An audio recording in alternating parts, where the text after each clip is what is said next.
Hi folks, as you know I've been doing some experimenting with alternative energy.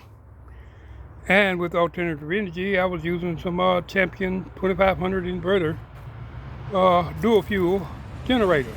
I bought 3 of them.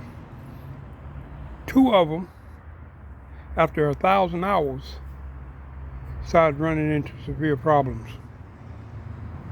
Even with regular maintenance and all that good stuff. But one of the things that got me here was I had one of them. The third one, this is what happened to the third one. The third one was the first one that messed up, and so it don't have 1,000 hours on it. This right here. Starting it one day and it kicked back on me. And it snatched it out of my hand.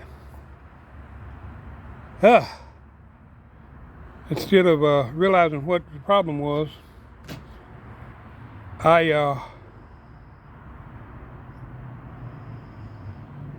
felt that it was a challenge. And you know how we are about challenges. So what happened was, it snatched back, I held on, and you see this right here was ripped all out.